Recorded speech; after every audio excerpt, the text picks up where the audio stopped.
So, I watched the Odyssey, and this movie is absolutely incredible. Real quick before this review gets started, I just want to say that I have a Discord, and the link is in the description of the video if you would like to join. We talk about movies, video games. If you want to feel a part of the community, that's a way to do it. You can join in, talk about movies, games, music, anything that you're really interested in. So yeah, and also if you're liking this movie review, TV review kind of content, maybe leave a like on the video and let me know the kinds of things that you guys want to see. I recently been doing TV reactions and anime reactions, so that's something I'm trying to bring to the channel. So yeah, let me know if there's anything that you guys personally want to see because I'm open to anything. I'm trying to build a community, but also do things that are fun and enjoyable for everybody. So yeah, just let me know what kind of things you're looking for. We are going to do a spoiler-free section for the Odyssey because this movie just came out. We saw it opening night Friday night, and I thought that this movie was fucking amazing. I don't think that it is a perfect movie. I do have some of my problems, but when it comes to whether or not you should see this movie, I think most people, if you buy a ticket to this movie, you will enjoy your time. There were a couple people that we were walking past in the movie theater lobby that were talking about it that actually said that the movie was just okay or even bad. I've been seeing some takes on the internet of people saying that this movie is bad. I personally don't really understand that. That's your opinion. If you don't like it, that's okay. But I think that most people, even if you don't go to the movie theaters a lot, this movie is very epic and grand in its scale. And I think that it's so enjoyable all the way through. I think the acting is great. I think the story that it's actually telling and the way that Christopher Nolan kind of makes it the themes of the movie I think are really really good, and I think that most people should actually go see this. But movie tickets are not cheap, and also I didn't see this in IMAX, so am I going to tell everybody to run to your nearest IMAX theater and spend however much money? I don't know, but I think that this movie is really good. I would recommend it for most people as a good movie experience, a very well done film, even if you're not super into the material, the Odyssey itself, which, I love all things Greek mythology. I think it's super fun, and I really enjoyed this movie, and I think most people will like this movie as well. It's kind of hard to recommend to people because I love the movie theater experience. I love being in the movie theater and sitting there for 3 hours. I was never bored. I never wanted to check the time. I never wanted to leave at any point. I was enjoying my time, but not everybody is like me in that regard of enjoying being in the movie theater for that long. And it does feel long, but not in a bad way. It's like in the middle part of the movie, again, this is no spoilers. So the middle part of the movie, I was like, man, we have been doing this stuff for a while, but I'm glad. Like, I can't wait to see where it goes from here because it does feel long, but again, that doesn't mean it's a bad thing. So yeah, this movie is incredibly well done. It's Christopher Nolan. He's made some of the best movies of our generation. You know what I mean? And I'm not even really trying to glaze him because I'm not his biggest fan. I just think that a lot of the movies that he has made are super solid. And this is another one that I really enjoy. For non-spoilers, but like a comparison, I think that this is better than Oppenheimer in my opinion. Kill me or don't, I don't know. I just thought that there was more going on and I was more engaged with this movie. I think that Oppenheimer is a really well-made movie, but some parts I felt that it was dragging and it was kind of boring. And I know that that's going to sound crazy because I like what it's based on, but there are some points where I just kind of was like, I don't know. I wasn't in love with it as much as I like this movie. And again, I will say this movie is not perfect. This movie, if I had to give it out of a 10, it's like a 9. It's not a 10 out of 10. It's not a perfect masterpiece of a film, but I thought it was incredibly good and definitely worth the wait, or like worth my money and worth the 3 hours that I spent into it because I felt incredibly satisfied when I left the theater. But going on from here, I'm going to do spoiler stuff. There's like very specifics that I want to talk about this movie that are incredibly positive and really good, but I think I want to start out with my negatives that make it a 9 out of 10 and don't exactly make it a perfect movie. Now, for me, if you watch me for a long time, if I have a good time in your movie or your TV show, I'm going to rate it pretty highly. It doesn't have to be perfect. There's a lot of problems that I have with some things, but I can still look over them and enjoy them. But in this movie specifically, with all of the beautiful set pieces and design and the Trojan horse or Troy or all of the islands that they visit. This is spoiler stuff now, so if you have not seen the movie, please go and watch it or continue at your own risk. I am going to be talking about almost everything that happens in this movie because I think that for, movies that I've covered in the past that have come out years ago, I don't feel the need to rediscuss the plot, but I think the plot here and in the order that it is told is actually incredibly important, and I really like it. So my negative is with everything that we see, the way that everything looks, it really sucks you into this time period. And this is going to sound nitpicky for me because like I was saying, I'm fairly easily to entertain. So I am not the most critical of all things, but I would have preferred the time accurate dialogue. Oh no. I know it's so tragic because I was saying, who cares? When all the discourse was going on with it. Hold on. Okay. I'm going to back up 1 second. Let me talk about the discourse about this movie before it had come out. Okay. People complained about Lupita Nyong'o playing Helen of Troy. They complained about Travis Scott being a character that has 3 fucking minutes in the film, which obviously they didn't know that at the time, but that's why the complaint was stupid. They complained about Elliot Page, and they complained about the non-accurate or non-time accurate dialogue, the modernization of how the characters speak. Elliot Page has about 5 minutes of screen time. Travis Scott has even less than that. They both do a good job at their role. Those complaints were incredibly stupid. If you're complaining about Lupita Nyong'o playing Helen of Troy because there wouldn't have been black people or, she's supposed to play one of the most beautiful, gorgeous characters and they casted her, just say that you're racist and that you don't like black people in movies. I'm sorry, but that's what it is. Greek people aren't white people. I know that this is revolutionary. I know. Greek people aren't white people. So if you want it to be timeline accurate, you have to complain about Anne Hathaway. You have to complain about Matt Damon. You have to complain about Tom Holland. You have to complain about every character that's not Greek. If you're going to complain about Helen of Troy being black or how is the most beautiful woman, Helen of Troy, a black woman or whatever you want to be, you have to complain about all the white people if you're going to do the same thing, because if you're not, then you're just racist. Sorry, that's what it is. I don't care. I really am not going to argue back and forth with you. If you everybody complained about Elliot Page being a small stature person playing Achilles. Guess what? Not Achilles isn't even in the movie. If you look up on the Odyssey cast, it says Elliot Page, Sinon, not even Achilles. Also, has 5 minutes in the movie. Plays a good pivotal role. Acts pretty, very good. On par with the rest of the cast acting. And it has 5 minutes of screen time, and we complained about all of that. Now, that is all garbage critiques. I'm sorry. I don't care. If it takes you out of the movie, fair enough. But at the same time, this movie, you're whatever.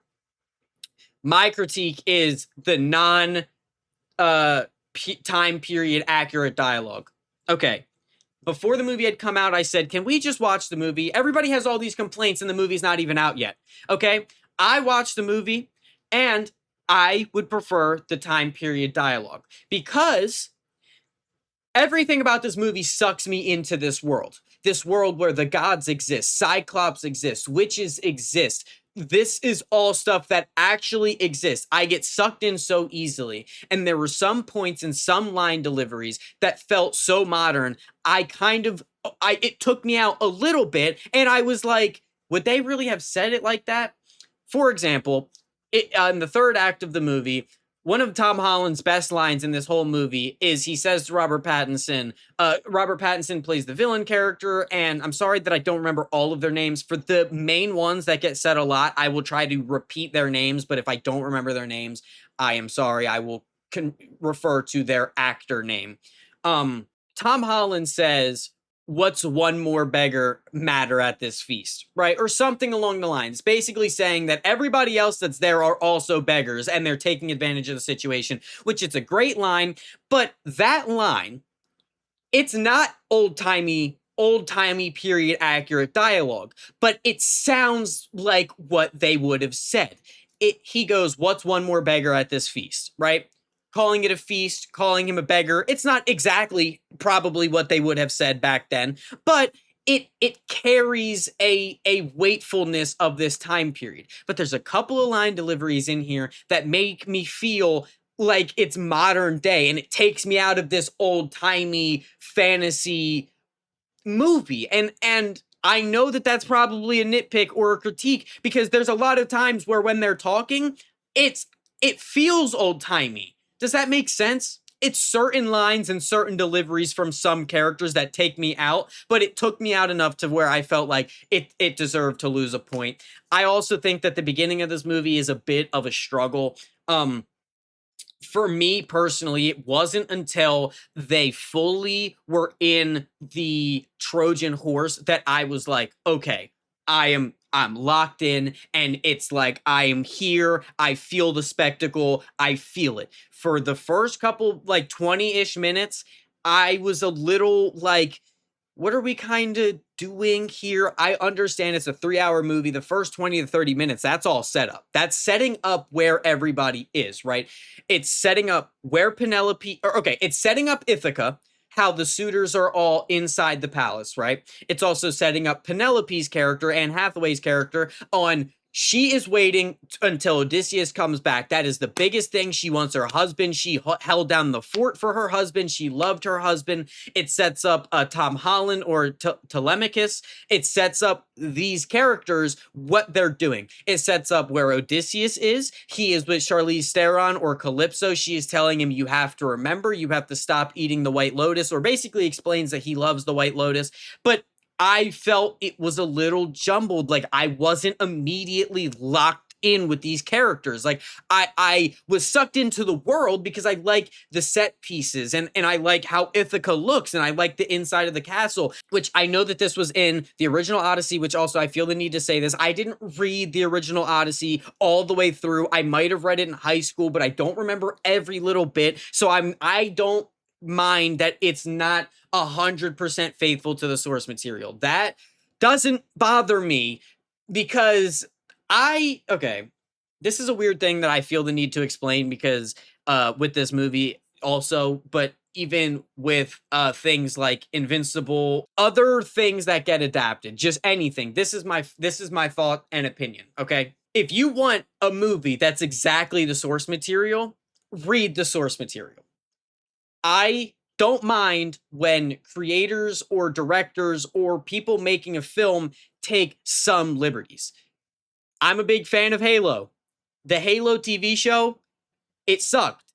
There was a bunch of source material that they could have pulled from, but instead they decided to just make their own thing up and try to make their own complete universe that's completely separate. Now, I know I'm going to sound hypocritical when I just said read the source material, which I still agree with.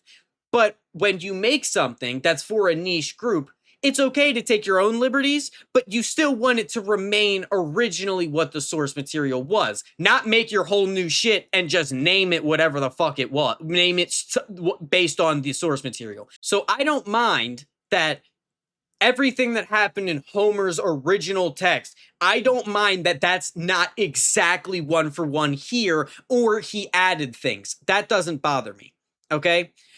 But I was saying I really like the design of Ithaca. I really like the design of Penelope's room that's kind of blocked off by the walls with the little holes in them, or like a sheet or like a screen. I guess it'd be more of a screen kind of wall, and how she can still see everybody, but they can't really get to her, and they can kind of see her, but she's like kind of masked or whatever. I like how this looks, and I was sucked in by the design of the world, but the characters I wasn't really buying in the first 20 to 30 minutes. Like I said, it wasn't until we were in the Trojan horse and everybody's got their hands on the walls that I was like, okay, this is like an 8 out of 10. I'm feeling what they're doing. And that's like I don't even know, 40 minutes in, 45 minutes in. And then I was locked the fuck in for the rest of the movie. And the rest of the movie's great. And I have no more complaints after that. The old timey dialogue, I would have preferred it. Again, there are parts where the dialogue is fucking great between these characters. And it's not old timey. And I am buying it. But there's some line deliveries. One specifically that I'll give you, which this might be a throwaway line.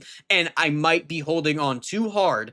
But after Odysseus's crew eats Apollo's cattle, right?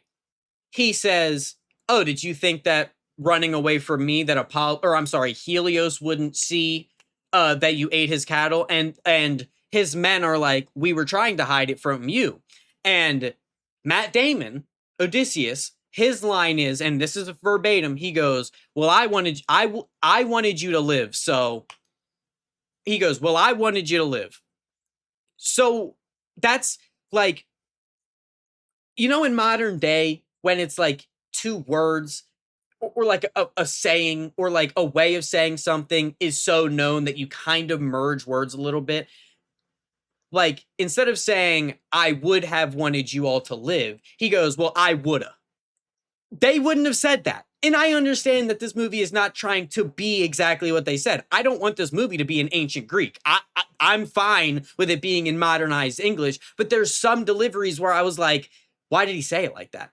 "Well, I would have wanted you to live." It's like, that's how I talk.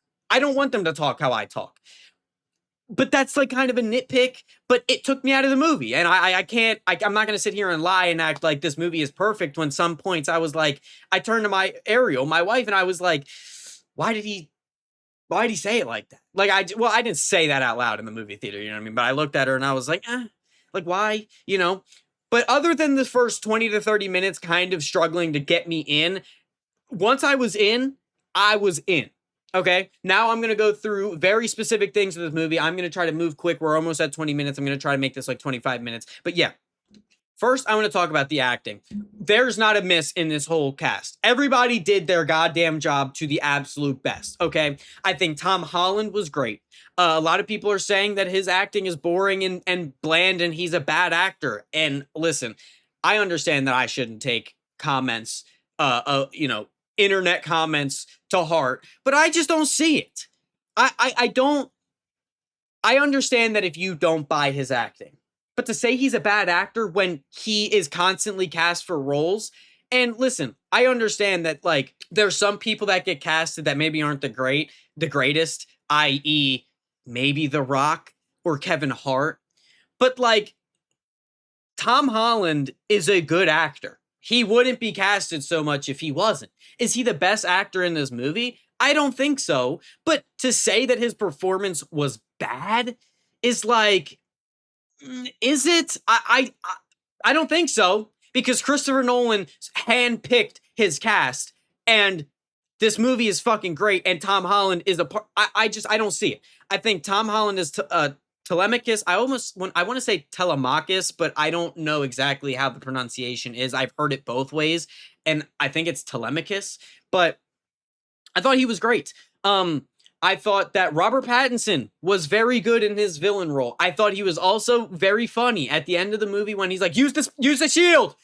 use the spear, the swords, get the swords. I thought that was very funny, showing the kind of character that Robert Pattinson was playing this kind of like pussy who was too scared to go to war with Odysseus and gave it to Sinon, who is Elliot Page's character. So, but I seen some things on Instagram saying that this is Robert Pattinson's best performance. I don't agree with that.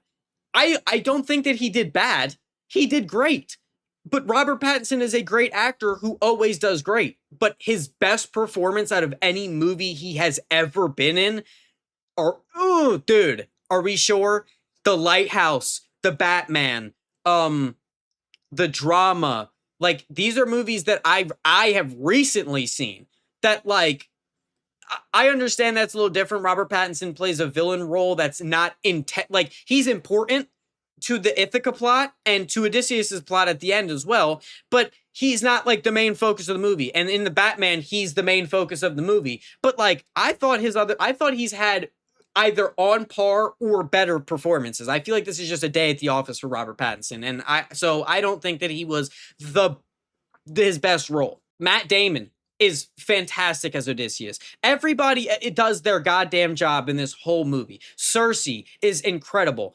John Bernthal does a good job as his role. I thought everybody did fucking amazing. I think the standout is probably Anne Hathaway.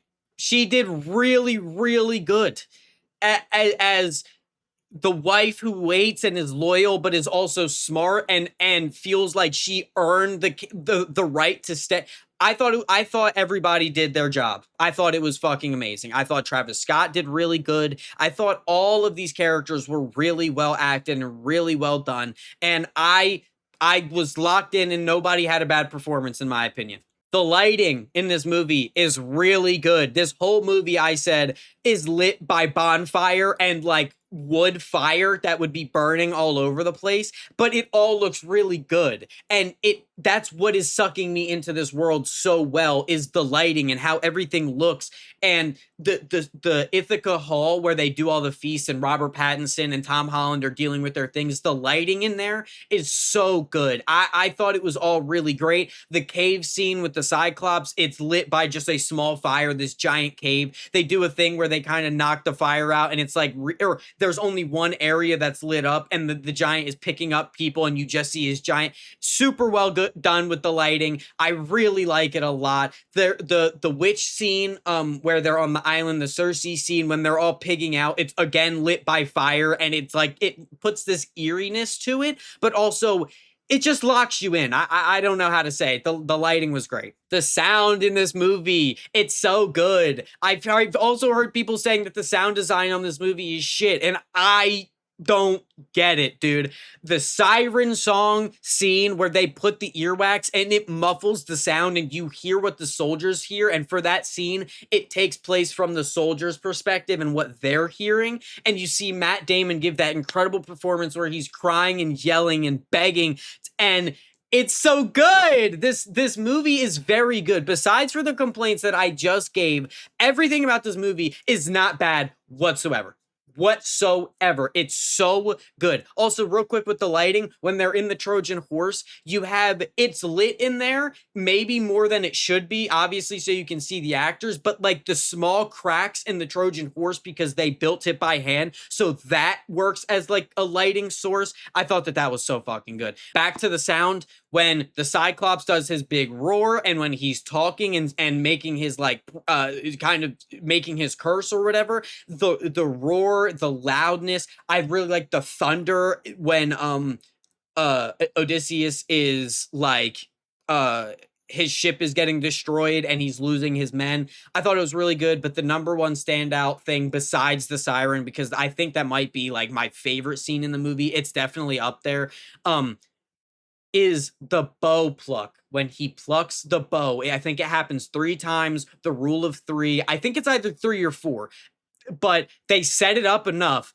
to where when he does it in the hall with the suitors, it's so good. It was so fucking hype. I literally shook my head in the theater, was like, yes, I get what they're doing. I am enjoying it. I'm loving it. It was so good. Okay, now I'm going to do a quick run through of the movie in kind of its order and what I liked about each thing and how I liked the pacing and everything. So we start out the movie. This is the part that kind of scared me for a little bit in the beginning. But basically what they're doing is they're setting up everybody's character in this first initial part. They're setting up where Odysseus is. They're setting up how Tom Holland basically wants to be king. They're setting up how Robert Pattinson wants to be king, like the ways in which they want to get this. They're setting up Penelope and how she waited all these years for Odysseus and everything. They're setting all of that up, and they're also at the same time setting up the kind of man that Odysseus was, because I think it plays incredibly well into the overarching theme of this movie, which is Zeus's law. Essentially, treat others how you want to be treated because you don't know who is a god in disguise. That is essentially Zeus's law. So basically, you invite strangers in, you feed them, you help them, because if they're a god, they will be nice to you. And basically that, like, you don't want to treat them wrong, because if they're a god, then they're going to be fucking mad at you, and you don't want the gods to be mad at you. So this initial part where it sets up Odysseus's moral compass. He believes that you got to be nice to everybody, and you treat them with respect, and it also sets up uh Tom Holland's values as well, because early on in the movie he lets a beggar in on the feast, and it sets up their characters and who they are. Robert Pattinson is a dickhead. uh Anne Hathaway is a loyal, loving, compassionate wife. Tom Holland is a eager son to prove himself, but also to get the suitors out, but he's not of age yet. It sets up Odysseus as this honorable man who lets his prey, even when he's hunting, he gives them a fighting chance. It sets up all of this stuff, right? So I, in retrospect, do like this beginning, but when I have to just keep saying that when I watched it, I was like, ugh, what are we kind of, I don't know how I'm feeling. I didn't know which way I was going, and after that point, it got really good. Okay, then this also sets into Agamemnon, where he basically starts this war for Troy, and Odysseus doesn't have a choice, and he basically has this really good scene between Anne Hathaway and Matt Damon where they talk about he has to go to war, and she tells him to come home to me, and she gives him the Athena pin, which is a running thing throughout this movie. And I think that this sets up really well. Odysseus is a man that is eager to get home. Okay, that is important. I think it's very important that the conversation that he has with Penelope, that he basically says that she asks him to try his absolute best to get home. And I think this sets up and contextualizes why he does what he does in the movie. This movie is told linearly. So now we jump to after Troy was invaded. We jump to basically Odysseus like trying to decide if or no, I'm sorry. Odysseus, basically, the war is won. It's time to go home. So he takes his crew and he tells them, hey, I want to see some shit. I want to go a certain way. We're going to leave Agamemnon and we'll make it home. We'll do some sightseeing and we'll make it home before Agamemnon gets home and all this stuff. And basically, it's set up that for some reason, we don't know why, Odysseus doesn't want to go home yet, and we don't know why, and we are confused because that was the number one thing that Anne Hathaway or Penelope told him, and that he basically agreed to, is that he would come home. I believe the first place that they get is like a village island where they set their houses on fire. And they have a translator talk to one of the villagers, and the villagers basically says, we thought you were the people of the sea. This is a overarching thing throughout the story where even the people in Ithaca are waiting from these people from the sea to show up and ravage and destroy everything they have. It's like a legend, the people of the sea. And so the villagers that lit their own homes on fire thought that the Spartans or Odysseus's crew was the people of the sea. And it's like, well, we're not, we're nice, whatever. And it basically sets Odysseus's people up as like, hey, we're not those people. We're waiting on the people from the sea, Then we get, I'm sorry if I don't remember the exact order that this breaks up into, but then we basically get the opening scene again where the people of Troy, the Troyans, I don't know. But the people from Troy,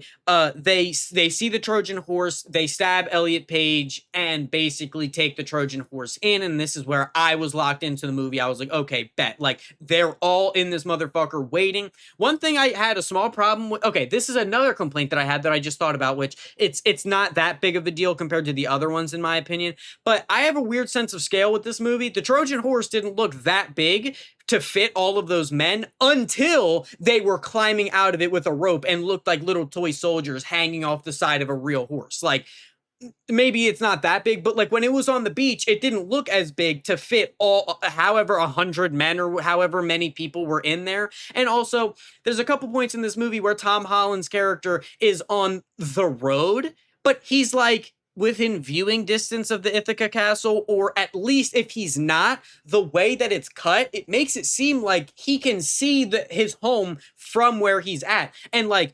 Odysseus is like, shows up at Ithaca, and then in the next scene, he's helping Tom Holland, and Tom Holland supposedly is on the road. So I'm like, how far are these people from each other? And it doesn't seem like they're that far away, but in this older time, I feel like it would be like days journey, but it's like no, like we're jumping around, and that was a small complaint, but whatever. So basically, they go in with the Trojan horse, and their object or Odysseus has this plan to give the people of Troy a gift, which is Zeus's law. Odysseus did that, and they opened up the gates of Troy and let all the other Spartans in. Troy got absolutely demolished, and you see everything on fire and destruction, and it basically is the reason why Odysseus doesn't want to go home yet. He feels like he is the one that destroyed Zeus's law. This is a very Oppenheimer kind of feeling, in my opinion, where it's the guilt trip that Odysseus or Oppenheimer feel for their intellect, the things that they created. Odysseus feels like they accepted this gift out of Zeus's law, out of good faith, and we betrayed the trust of the gods and them, and we slaughtered and killed everybody for it. I just want to say the destruction of Troy at the first part, where they're trying to open the gate and Odysseus is shooting his bow at people, the Troy people of Troy, and they're like slowly opening the gate, and then the gate opens and Agamemnon is sitting there. It's so peak. It's so good. I love Agamemnon's fit. I know that some people in our theater after we had left had said that he was like a space pirate or something like that, and I didn't see it. I saw it as big ass Trojan armor that looked really fucking cool with the mask and everything, but I've seen people saying that he's like Trojan Darth Vader, and sure, I can see it. I just didn't. I thought it was just badass armor. I really like the Spartans. I know, like, I just love their armor. I think they look super cool and super dope, and I just really liked it a lot. Now we get back to the beach stuff, where Odysseus goes to the village where they burn their own thing. We understand the people of the sea. Then the next island is the Cyclops Island. I really like this, man. I really enjoy the horror aspect. I loved how the Cyclops looked. It's very humanoid, but it's very creepy and unsettling to kind of look at. I thought that they made some silly decisions, like they all probably could have got out if they tried, but like some people decided to just stay back for whatever reason. But I really enjoyed it. I thought the horror aspects were really good. I really enjoyed it. And like I've already said, with the lighting and the sound, this movie encapsulates you. Let's move on to the next island. The next island is the giants on with the giant metal armor. They basically show up, are like, hey, we're looking for food and just a place to rest, and they get fucking mollywopped. I think the visual of the trees multiplying and like trapping people, and I thought that shit was so fucking cool. And this is basically a way to set up all of Odysseus's crew, except for his main crew that's on his boat, die here. His other two boats, that he has three boats, the one that he's on and then two more, they get wiped out. So it's just a smaller crew this time. I think that island is really, I think that it serves its purpose. It's to show, yo, all this shit is probably not friendly. We have to be very cautious, but I think that it's really good. Then we get to the Witches Island that can turn people into animals. I think that this scene works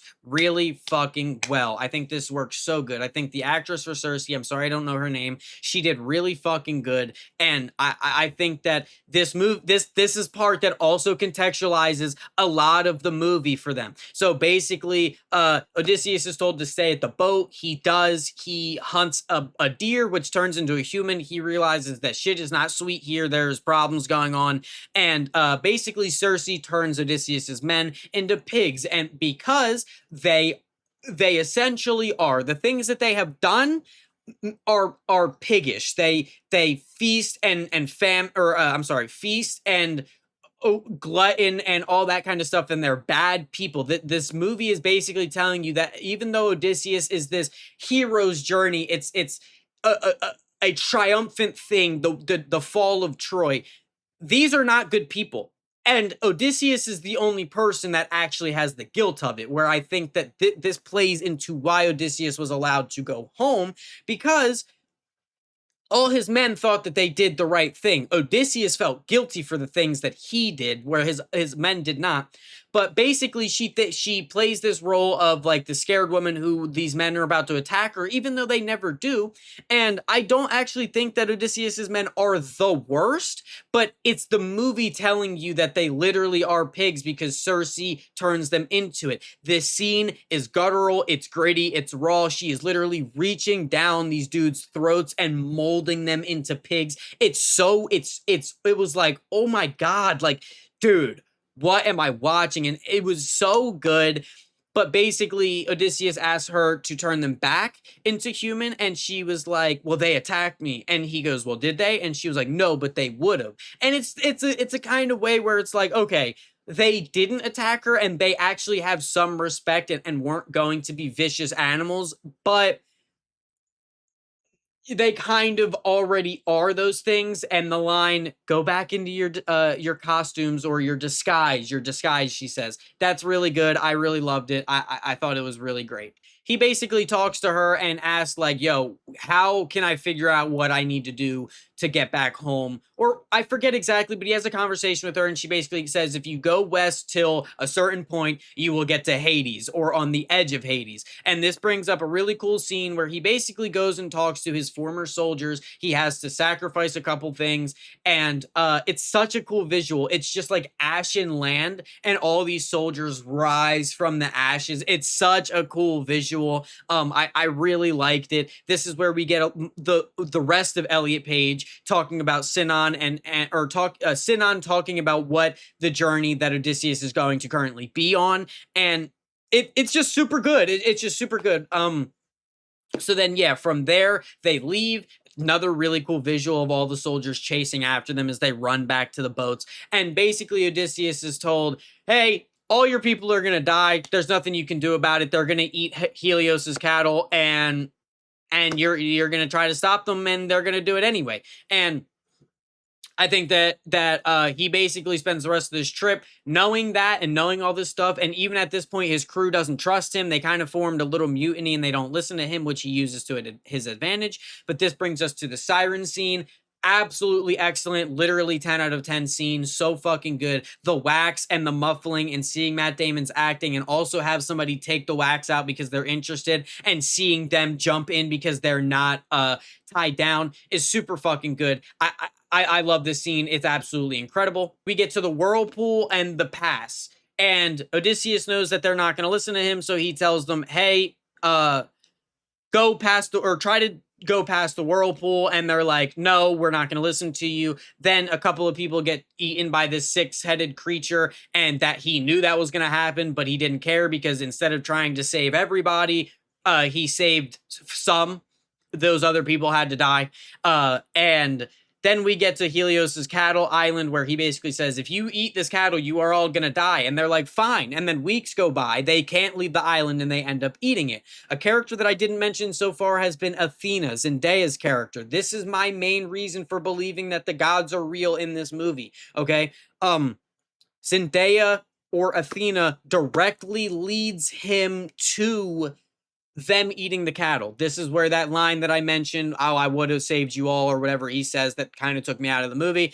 But basically, they eat the cattle, and whenever they decide to leave the island, whenever they get good winds, they all die. Zeus's wrath is taken out on them, and Odysseus wakes up on Calypso's island. It 7 years pass. He finally remembers everything that happens, and at this point, Calypso tells him that he needs to accept his fate and accept his punishment, Poseidon's punishment specifically, but Zeus will not let him kill you, is specifically what Calypso says. He gets on a homemade raft and he sits on the island or sits on the raft laying down, and he ends up at Ithaca. This is my proof and absolute belief that the gods are real. There's no way that this dude got on open ocean with a raft that barely would stay afloat and made it all the way home. I absolutely think that he had gods on his side in this movie specifically. Okay, he gets home to Ithaca. He sees his blind servant, who I do not know the name of, so I am sorry, but he basically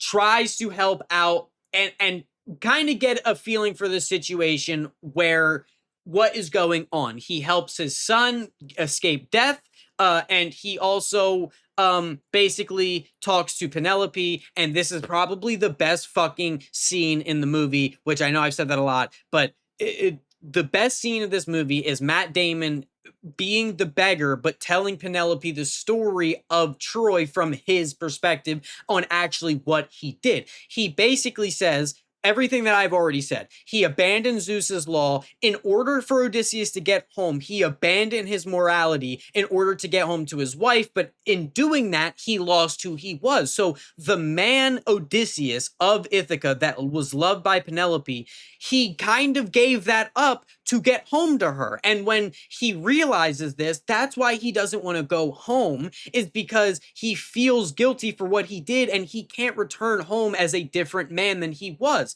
But when Calypso tells him to accept his punishment, she's basically saying, accept the man that you have become and go home and stop feeling guilty. Not exactly stop feeling guilty, but make amends for what you did. Honor your fallen soldiers and live a life of exile. And he basically tells that from his perspective, there's a really good scene that we see like 3 times in the movie. We see it once of him sitting on a staircase and you don't really know what's happening. Things are kind of burning and it's chaos, right? Then you see it a second time when he's in Troy and it shows him opening the gates. You see him sitting on the stairs and you see things crumbling and being destroyed. So then you're like, oh, he feels like he caused the destruction of Troy, right? Then you see it the 3rd time in this scene where he's talking about it, and it shows a woman of Athena, like a priestess of Athena, and it looks like Zendaya. It is Zendaya, right? And he watches her get beheaded. I think that Odysseus is being guided by Athena. I think that Athena is choosing to look like that priestess inside of Odysseus's mind because it is a guilt thing, a subconscious guilt thing. He feels guilty for causing the death of Zeus's law, but also all of those innocent people. He feels that guilt, okay? But it's a reminder of the guilt, but she is actively leading him to get home. I think that Athena is actively on his side, but she is not letting him forget the things that he did because he needs to atone for it, but he can atone for it. He does not deserve to die. So when he tells this scene between Anne Hathaway and Matt Damon's acting here, I love this reveal that it's basically a guilt of losing who he was. Anne Hathaway decides, okay, we're going to do the ceremony, and the first person that'll do it, I will take them as a husband. Everybody, she basically locks the doors. She locks the doors, and everybody is in there. And what happens? Nobody can do the trial set before them, but Odysseus, he tries, and everybody laughs at him for being a beggar. Also, in this feast, or this before Matt Damon does the scene talking about Troy, I would just want to mention like my favorite Tom Holland line is he actually put some fucking bass in his voice, but everybody's making fun of Matt Damon as the beggar because they don't know who he is and they're like kicking him and throwing shit at him or just being fucking rude to him. And Tom Holland goes, "Enough!" And I was like, "Damn, Tom, like okay, put that gruff in your voice. I like that shit." But yeah, I wanted to say that because it sticks out to me. I want to mention it as a really good line delivery that I really liked. But anyway, so Odysseus, everybody's laughing at him. He does the thing and everybody realizes, and then he holds the bow up and he plucks it. And I about lost my motherfucking mind. This shit was so goddamn good. He completes the trial. And then Anne Hathaway is like, oh my God, that's my husband. Yo, everybody shut this shit down because he's about to kill everybody. And he proceeds to do so.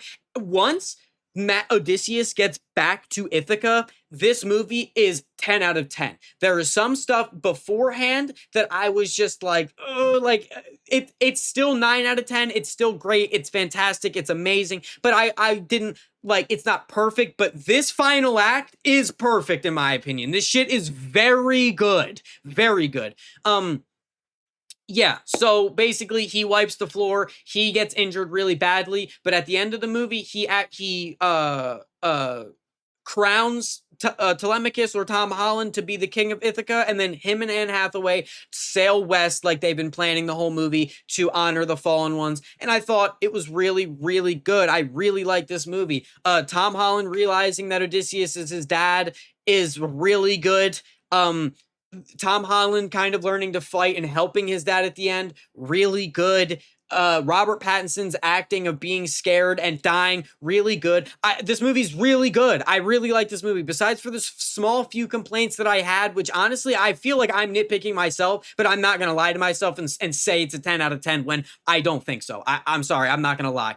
Best character in this movie is probably